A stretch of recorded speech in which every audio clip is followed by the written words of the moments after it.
Hi and welcome to Talking Heads. Today I'm on 2011 BMW E91 Touring with a suspected turbo failure.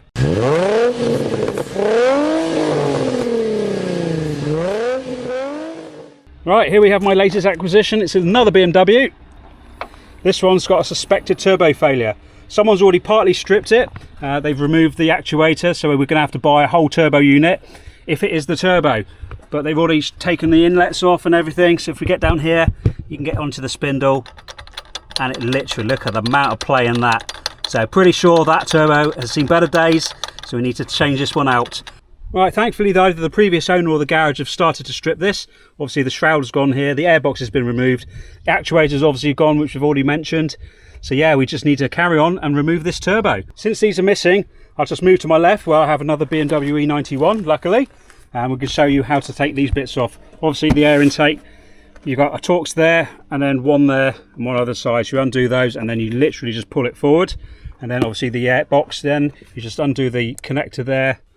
Undo that, that's loose on this one because I've had this off at an earlier date. And obviously you've got a 110 there and 110 there. Then you remove all of that and then obviously you look exactly like the one to my right. Right, I'm going to carry on stripping. So first of all, just take that connector out of the way and just pop the engine cover. Be very careful, otherwise the rubber bungs fall out and land onto the engine tray. One side lifted up and the other side that wasn't even attached, and then you just slide it out. Right, there we go, one engine cover removed. Okay, next task is to remove the intercooler pipe. Basically just lift up that clip out of the way and then pull the pipe right off. All right, there we go, we've just prised that open, so now we should just be able to lift that off. There we go, slide it off, not lift it off. There we go, and yes, look at the oil in there, so it's definitely gone, I think. Let's tuck that to one side so it's out of the way and move on to the next stage.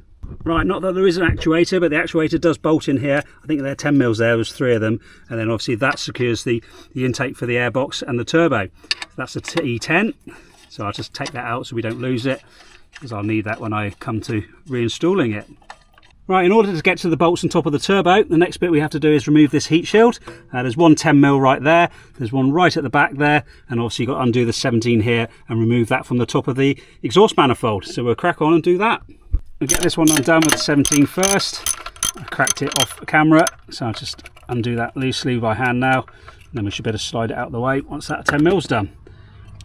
Right, be very careful. This banjo bolt, I don't want to drop anything, lose anything. Oh, he says that. I think I've just lost the washer, but we'll replace those anyway. I'm going to put my camera down because I can't do this one-handed. Right, there we go, one banjo bolt. Looks like we're going to have to get a replacement one of these. It looks like it's slightly cross-threaded at the end. So obviously a new one of those and 2 new washers. Right, now that's loose, we can get to this 10 mil here. And then we can get access to that back of that heat shield. Just undo that.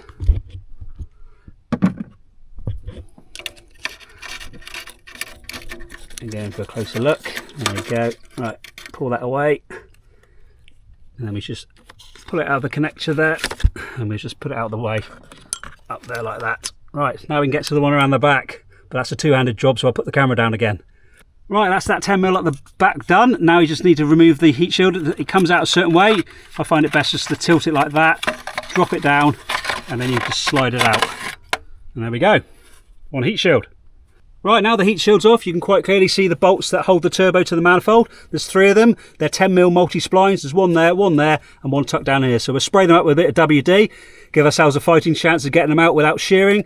We'll also spray up the bolt there, which is a 13, to get the exhaust off the turbo. All right, let's go in with a bit of spray. I'll let that settle for a bit. Right, I'm going to start at the back and work my way forward on the turbo. First job obviously is to disconnect the turbo from the DPF. So we've got a 13 mil there holding the connector on. I've already loosened it off, so we're just going to keep it on going, and then we'll be able to pop that off.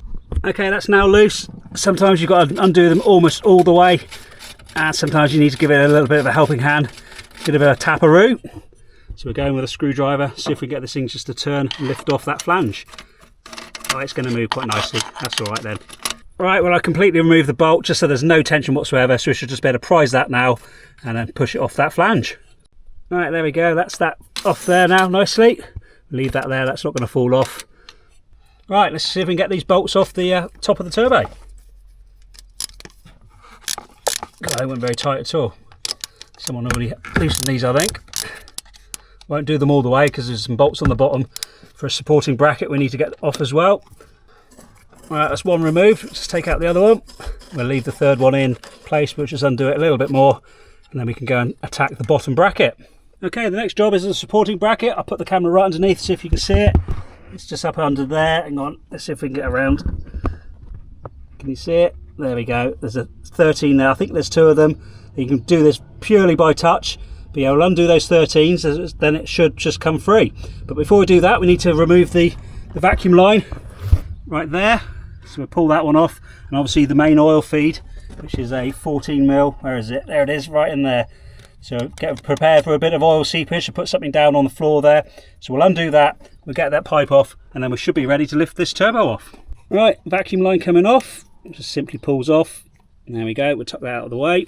Right, so now we need to get in here and undo the main oil feed for the turbo. Obviously, like I've said before, it's a 14mm. I've already undone this loosely. It's a bit of awkward to get to, but I've done it loose, so we'll just drop the ratchet and we should be able to do it by hand. I have put some toilet roll down there because obviously there's going to be a bit of oil coming out of this, but it won't be a lot. Hang on, I'm left-handed, I need to swap hands. Right, there we go, there's the main oil line off.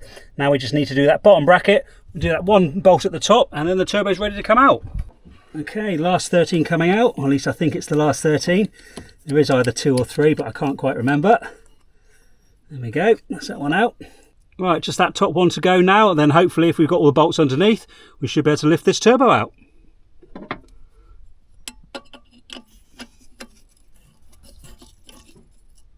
There we go. Better to be safe than sorry. Just lift that off.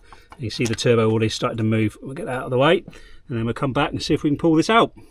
Right, here goes. Hopefully I've got everything. We should just be able to pull it to one side now, as long as I haven't missed anything. Oh, there goes the gasket. I think I've missed one. Yes, I have. Okay, right, there's 3 13s on the bottom there, so I need to find that one. I'm going to take that out before we lose that.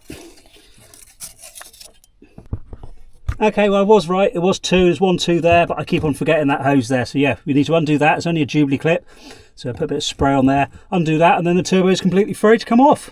Right, I've undone that Jubilee clip a little bit, and obviously now you can pull the turbo to one side, and you can quite clearly see where it was bolted to, one there, and one over there. So yeah, we should be able to just wiggle this off, and that pipe should just come off then. But now I'm going to need 2 hands. Right, is that pipe going to come off? There we go. Alright, there's the turbo, out it comes. There we go, one cavernous void where the turbo once sat. Well, I just saw the gasket that fell off the DPF, so we'll have that out. Excellent, that was easy to save. And there it is, one very second-hand turbo unit. Right, let's go in for a close-up on the turbo and see how bad this really was. On closer inspection, all the blades are nice and intact. Can't really see on the camera, but see if we can. There we go, look at that. Tell you what, see if we can stick it into the sun and be able to see what I'm doing here. There we go, look at the play at that. How that didn't implode, I do not know. Literally, that is about to fall off. Right, now it's just the case of getting a part number and ordering a brand new unit. Okay, slight change in plans. Instead of buying a new turbo, I've gone and got a good used second-hand unit from a low mileage car. 1, because it was only £80 and it helped to maximise profits, and 2, because all the places that sold a new turbo for this, they wanted about £380 to £450 to include the old turbo as a part exchange. However, this wasn't possible because all of the companies required the turbo to be complete, and seeing as the actuator is missing off this turbo, we obviously couldn't do a part exchange. An actuator, a second-hand one, came in at about £120 to £150. So our total would have come into about £500 plus just for a turbo. Worst case scenario, the second-hand turbo is duff and I can use it as a part exchange unit and go back to the original plan of a new one. But yeah, we've taken a bit of a punt with this one because there's no play whatsoever in the spindle. It's lovely and solid, and it only came off an 80,000 mile car, so we're pretty sure this is a good unit.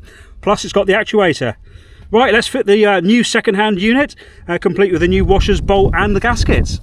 Okay, time to fit this second-hand turbo. I'm not going to do a video on this because it's just a complete reverse procedure of what you've already seen. So in the next clip, you'll see it all fitted. Okay, that's the turbo back in and everything back on. I fitted a new breather pipe as well because that was missing. And also I've gone and fitted a brand new banjo bolt with crush washers on the oil feed there. I've also left off the intake here just in case we have a leak anywhere, because obviously we'll have to take all that off again if we do. But yeah, we're ready to go for our first start. Okay, here goes. Ignition on. Clutch in, wait for the lights. Excellent, first time.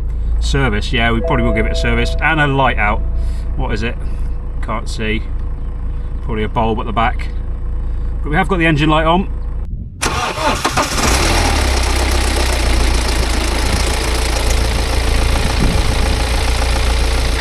There we have it, sweeten up. Don't think we've got any oil leaks. No, nothing visible. No coolant leaks, lovely. Sounds pretty healthy to me. There we go, it's ticking over quite nicely. We have got the engine light on, so I'll stick the old code reader on that in a minute. But I don't think it'll be turbo related. But yeah, it sounds fairly good. I won't give too much revs because obviously it's still cold. But it revs up lovely. And got half a tank of diesel, result. Right, before I take it for a test drive, I'm just going to read the engine codes just to see if it's anything major, because we wouldn't want to take it on the road and damage it after we've just fixed it. Here we go, it's connected, diagnostics.